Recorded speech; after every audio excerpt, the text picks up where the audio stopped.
government will do all it can to help residents in Eleuthera affected by Hurricane Irene get back on their feet. A delegation of local township and government officials welcomed Prime Minister Ingram at the Rock Sound International Airport late yesterday, taking him as far south as Wims Bight and as far north as Gregorytown. The comprehensive assessment, according to the nation's leader, confirms what prior reports already indicated, that there is widespread damage in Eleuthera. We get more from Clint, who traveled with the Prime Minister. From settlement to settlement, door to door, and corner to corner, Prime Minister Hubert Ingram, along with both MPs for the island, Alvin Smith in the north and Oswald Ingram in the south, listened intensely to the reports of island administrators and council leaders, each pointing out the areas sustaining severe damage.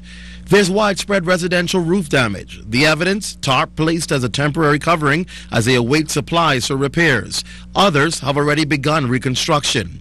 Government buildings also not escaping some level of destruction, mainly the schools. But nothing perhaps allayed the fears of residents and their leaders than to hear these words from the nation's leader after assessing the damage. Be assured that you will not be ignored or neglected or dealt with unfairly in any way, shape or form. That we are aware of the needs of this community. The government would also offer immediate post-hurricane assistance to Eleuthera residents. Today, we gave instructions to NEMA to establish lines of credit for building supply materials for persons who are in need of immediate assistance for building materials to Eleuthera Supply Company. We have authorized them to be able to extend up to $20,000. In Palmetto Point, we did the same thing for Unique Builders. We are proposing to do the same thing for a third company, what's the name? Lord Byron Company. We're doing likewise down south, in South Eleuthera. The Prime Minister pointed out that those residents who need more help will be catered to individually. And as to the request by residents to be included in the tax exemption to import goods duty-free, the Prime Minister noted that those cases would also be looked at individually, but he could not declare the island duty-free. Here's why.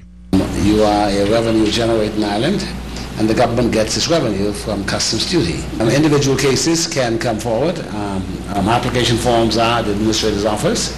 They'll be assessed and approvals will be granted in cases where it is shown that this stuff existed and people want to replace it.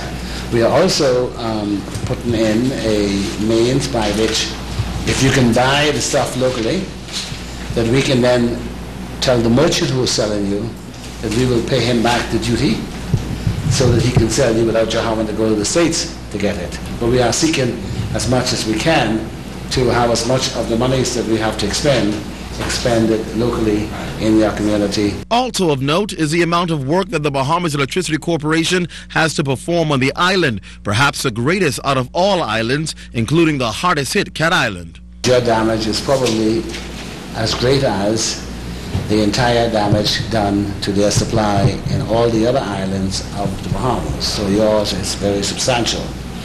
Because of your substantial damage, it is not going to be possible for BEC to stand right and replace each and every pole in order to restore electrical supply. They will seek to do so safely by using some of those poles to get the supply back in communities, and over time then put new poles in and extend it. Work is expected to begin on all public infrastructure in short order.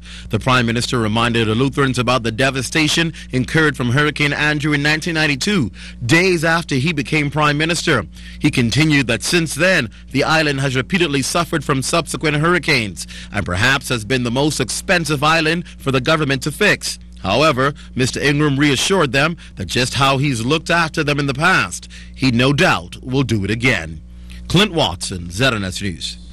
Well, residents also expressing how grateful they were to see the nation's leader. Palmetto Point resident Tavares Knowles sustained roof damage to his home. Here's what he had to say.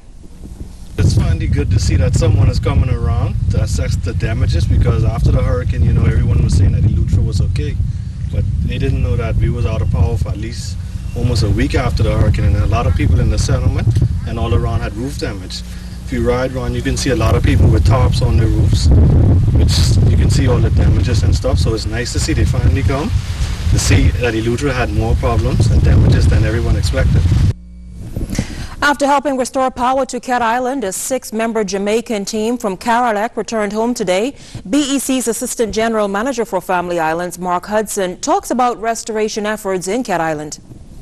Power has been restored to about 80% of the island, and the area that's affected now is just in the south, the last southern end of the island, which is the Greenwood and Hawks Nest area. The Jamaican team spent over a week in Cat Island assisting with restoration efforts. Nigel Griffiths was team leader. Getting out back the high voltage power lines, all the poles that were down, all the wires that were down, our main focus was to get those lines up. We actually started from the power station and we head south of the island. And after doing 3 to 4 days work, we were able to get power halfway to the south of the island.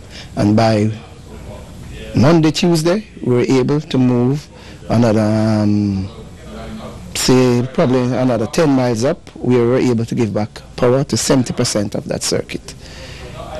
So we basically got in the schools, that the kids could go back to school. There was a little town by New Bight. We got the government offices back up, and that was our main focus.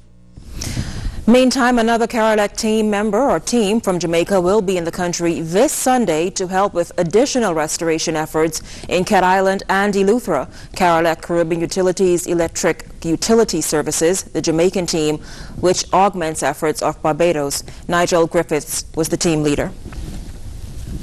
With operations at Exuma Sandals Emerald Bay back in full swing and the possibility of the nearby Grand Isles Resort reopening, Farmers Hill residents are preparing themselves for a golden opportunity. Julian Gibson tells us how.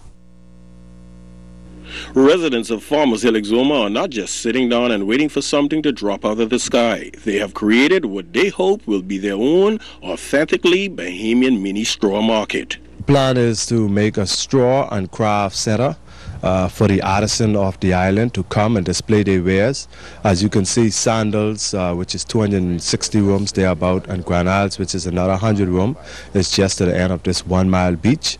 And most of the time, as you can see now, the tourists are walking up and down the beach. So we want the artisan to come here and display their crafts and wear. And we believe, having forged a relationship with the management at Sandals, that they will invite their guests to come up to the beach and check out the craft center. And so we believe it's a great opportunity for the entrepreneurs of this island. So what else is needed to complete the site and make this dream a reality? We have constructed this so far, but of course we are in consultation with BAIC Chairman Mr. Edison Key, who is being fully abreast, made fully aware of the project, and he has indicated that his corporation will do its endeavor best to assist us, and so we're just waiting for the final injection from BAIC funding to actually complete this project. And with a chance to increase their income, these community residents anticipate the completion date. That's according to local government member Cecil Smith. We have quite a few straw vendors in this community. Also, we have some craft vendors in this community.